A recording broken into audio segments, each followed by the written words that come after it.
Les Don Quichotte de L214 ne sont pas seuls sur la scène militante. Il y a aussi les Robins des Bois de l'association OABA, littéralement œuvre d'assistance aux bêtes d'abattoir. Alors vous êtes un peu les shérifs, hein, les cow-boys des abattoirs, mais c'est pas facile de rentrer dedans. Alors tout est caché, hein. C'est pas évident de rentrer. C'est pas la maison de verre. Hein. Ah, c'est sûr qu'un abattoir, c'est pas évident de rentrer. C'est beaucoup plus facile de pénétrer sur un site Céveso ou sur une centrale nucléaire que dans un abattoir. Ça, c'est évident. Et pourquoi ça? Parce que les professionnels de l'abattage ne veulent pas que des images de leur site soient diffusées au grand public. Parce qu'ils font ça très mal. Certains font ça très mal, d'autres font ça pas trop mal, mais surtout, ils considèrent qu'à partir du moment où on montre ces images de mise à mort, eh bien, dans le grand public, il va y avoir la révélation. C'est-à-dire que les consommateurs vont faire le lien entre le steak qu'ils ont dans l'assiette et l'animal qui est au pré. Et ils vont se dire, oh, mon Dieu, pour manger mon steak, on a dû tuer des animaux. Et ça, la filière joue là-dessus. Il y a une méconnaissance complètement stupide, hein, mais c'est la réalité. Aujourd'hui, les consommateurs sont complètement déconnectés de la réalité. Ils vont au supermarché, ils voient la viande, ils ne se posent pas la question d'où ça vient. L'exemple le plus frappant pour nous, protection animale, c'est quand on est au salon de l'agriculture. Vous avez les gens qui vont caresser le petit veau. Oh, t'as vu, regarde ma chérie, il est mignon le petit veau. Et puis derrière, il y a une cloche qui retentit. Vous avez un boucher avec la toque. Venez goûter le veau de l'Aveyron, venez goûter le veau de l'Aveyron.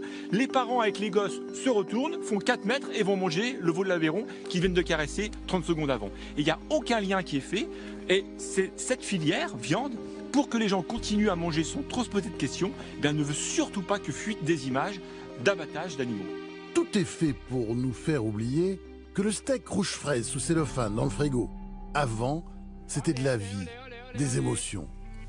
L'OABA accueille aussi le bétail maltraité ou abandonné. C'est SOS OABA, c'est effectivement les services de l'État, principalement les services vétérinaires, qui nous appellent, qui nous disent voilà, on a besoin de vous, il y a un éleveur qui perd complètement pied, on a fait une inspection suite à un signalement par un des voisins ou un coup de fil anonyme, peu importe. On est arrivé dans la ferme, dans l'étable il y avait 15 cadavres, et puis il reste une soixantaine de bovins extrêmement maigres qui n'ont rien à manger.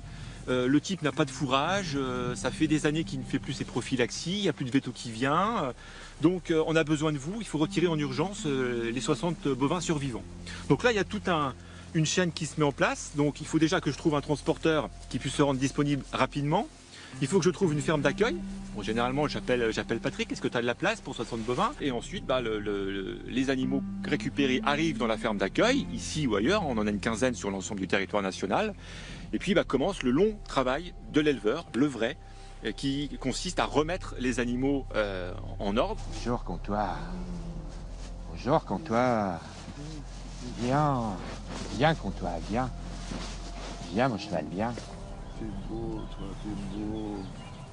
Un cheval qui est arrivé il y a à peu près un an. À peu près un an, qui était extrêmement maigre, très maigre, qui n'avait pas de mère. Il a bien forci là depuis. Mais il s'est refait, très maigre. Et il est arrivé avec une autre jument qui était plus ou moins abandonnée, je crois, hein, Frédéric. Oui. Ouais. Qu'est-ce qu'ils sont beaux, Donc ils sont là, la ferme du bonheur. Comment vous avez eu l'idée de faire ce refuge? C'est venu comment?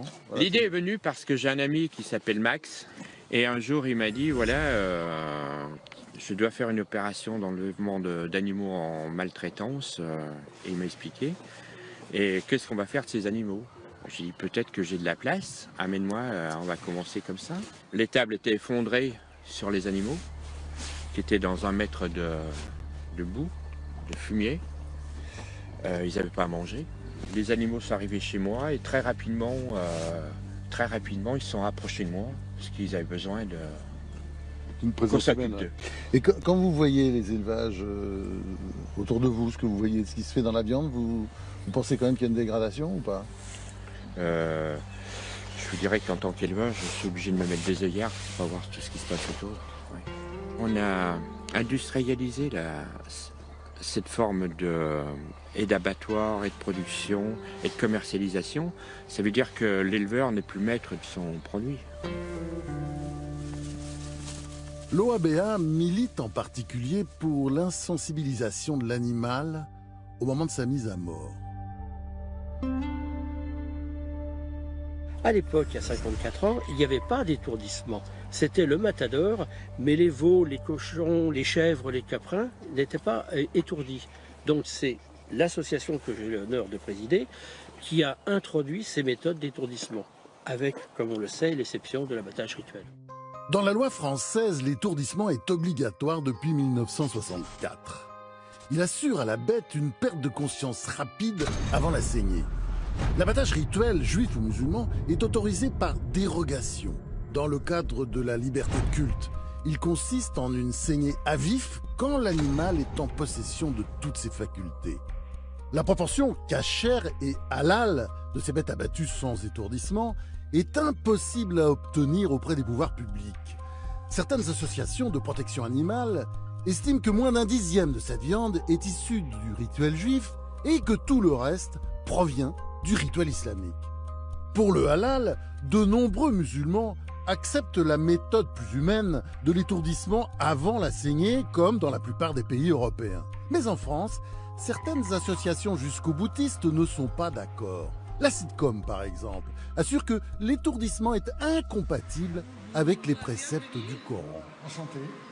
Oui, ce qu'on ne comprend pas, c'est pourquoi cette obsession de saigner sans étourdissement alors que c'est tellement plus simple avec l'étourdissement. Ça se voit d'ailleurs. Quand c'est pas halal, il y a une grande différence. C'est-à-dire que les bêtes sont moins stressées quand il y a l'étourdissement. En termes scientifiques, il n'existe aucune preuve tangible que l'abattage rituel est plus douloureux que les autres méthodes d'abattage. Si vous prenez un abattoir où l'étourdissement est très mal fait et vous le comparez à un abattoir où le sacrifice religieux est bien fait, là vous allez voir que côté sacrifice religieux, ça se passe mieux. Vous focalisez beaucoup sur cet instant de l'abattage de la bête, vous prenez un acte d'étourdissement, ça dure 2, 3 jusqu'à 4 secondes. Pour l'abattage rituel, pareil, l'acte de la coupe, l'acte de sacrifice, il dure aussi 2-3 secondes. Le bouvain, il perd conscience au bout de 12 secondes. Non, mais non, au bout de 12 secondes. Parce que vous, là, ce que vous me présentez, c'est ce qu'ils essayent de promouvoir, les associations du bien-être animal, la souffrance, du halal, etc. Et ce que vous me décrivez là, ça se passe généralement dans des abattoirs qui sont déplorables, de très mauvaise qualité. Et c'est valable, que ce soit abattage halal ou abattage non halal. L'islam, il prescrit des règles de bienséance envers l'animal. Et dans l'islam, il y a une de ces règles qui dit il est interdit d'abattre un animal comestible sans vouloir consommer sa viande. Et c'est le cas de l'industrie. En industrie, on abat beaucoup d'animaux qui finissent dans la poubelle et qui ne sont pas consommés. C'est pour ça que notre association défend les petites salles d'abattage. Bien sûr. Le vrai problème, il faut le regarder dans l'industrialisation. Ce qui ne devait être qu'une exception est presque devenu la règle.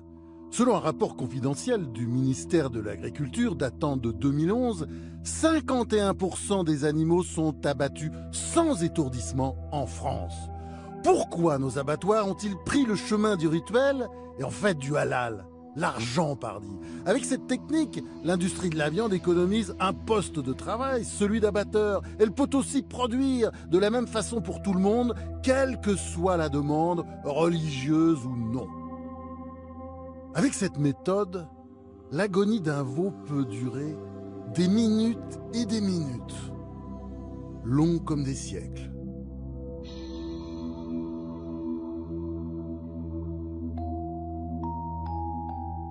Souvent, nous mangeons rituel sans le savoir, car aucune loi n'oblige à informer l'acheteur de la façon dont l'animal a été tué. Je veux que le consommateur puisse connaître le mode d'abattage. Et moi, je dis que le rituel, moi je respecte des religions, je respecte tout ça, mais ça doit se faire uniquement dans un cadre complètement restreint. Il y a des gens qui se permettent, sur certaines chaînes d'abattage, de continuer en rituel. Il faudra que les pouvoirs publics prennent leurs responsabilités et fassent appliquer les décrets. Malheureusement, l'acte d'abattage, c'est quand même un sacrifice. Sacrifier un animal pour donner à manger aux autres, eh bien l'animal, il doit être respecté. Étrange paradoxe. Nous maltraitons les bêtes à viande alors que nous chouchoutons nos animaux de compagnie, chats, chiens ou poissons rouges. Mais les animaux de ferme ne sont-ils pas aussi craquants et aussi intelligents, sinon plus ?